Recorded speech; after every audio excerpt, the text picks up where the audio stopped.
Dans le langage religieux, il y a des mots qui semblent aller par deux, comme des opposés parfaits. Mais est-ce que les termes iman et koufr sont vraiment ce que l'on pense?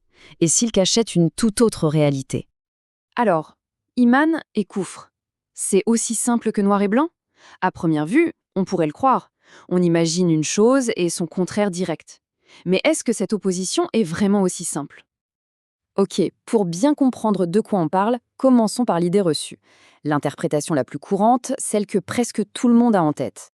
Voilà, en général, ce qu'on entend, iman, ça veut dire croyance. Et koufr, c'est le contraire, incroyance.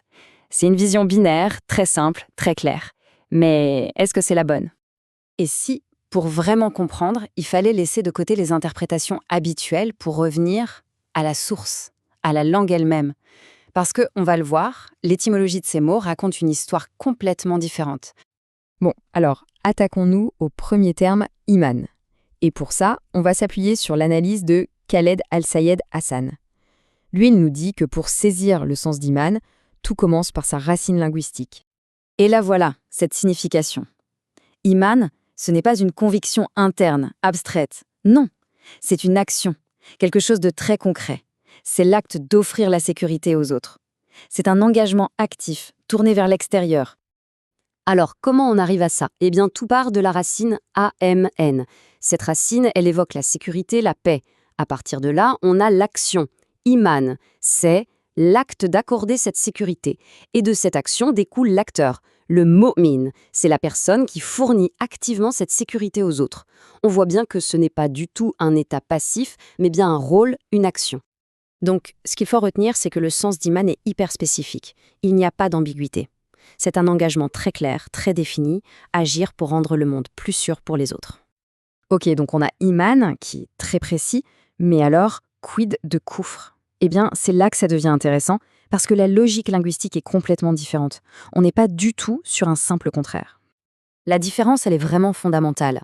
D'un côté, on a iman, une action spécifique, positive, qui est d'accorder quelque chose. Et de l'autre, koufr, une action beaucoup plus générale de rejet ou de dissimulation. Mais dire juste « rejeter », ça ne suffit pas. Parce que, logiquement, si koufr, c'est l'action de rejeter, la question qui vient tout de suite, c'est « rejeter quoi ?» Sans cette précision, le mot est incomplet. Il est presque vide de sens. Et c'est là que tout se joue. On peut rejeter un pouvoir tyrannique, par exemple, ou une théorie scientifique fausse, ou encore un acte d'injustice. Dans ces cas-là, le rejet est positif, n'est-ce pas? Mais on peut aussi rejeter l'acte même d'accorder la sécurité. On peut rejeter l'iman. C'est pour ça que la valeur morale du mot koufr dépend totalement de son objet. Le contexte, c'est donc la clé de tout. Sans contexte, le mot koufr ne veut pas dire grand-chose. Pour vraiment comprendre ce qu'il signifie et quel est son poids, il faut impérativement savoir de quel rejet on parle. Allez, pour que ce soit bien clair, on va mettre cette théorie à l'épreuve. On va prendre un exemple concret, un cas d'école, directement tiré du Coran, de la sourate Al-Baqarah. Alors voilà le verset. Il met bien en scène nos deux termes. Et c'est vrai qu'à première vue, la façon dont il est construit pourrait nous faire penser à une opposition toute simple. Mais si on applique notre nouvelle grille de lecture, tout devient plus clair. En fait, le verset se définit lui-même. Il nous dit ce qui est rejeté, ceux qui kafaront, ceux qui sont dans le rejet. Ils ne yukminun pas, c'est-à-dire ils n'accordent pas la sécurité.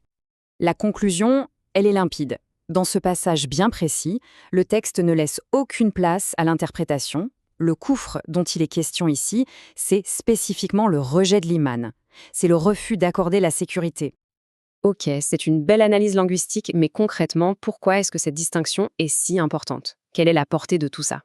Eh bien, ça change potentiellement tout, parce qu'on déplace le concept, on quitte le terrain de la simple opinion ou du credo pour entrer dans celui de l'éthique sociale, de l'action. Le koufr n'est plus juste une absence passive de quelque chose, ça peut être un refus actif d'offrir la sécurité, la paix, la sûreté aux autres. C'est un manquement à une responsabilité. Et l'auteur de cette analyse, Khaled Al-Sayed Hassan, résume ça par un conseil très pratique. Il dit « Lorsque vous lisez le mot « koufr », cherchez toujours le contexte pour savoir ce qui est rejeté. » C'est bien plus qu'un conseil de lecture, c'est une véritable invitation à la nuance.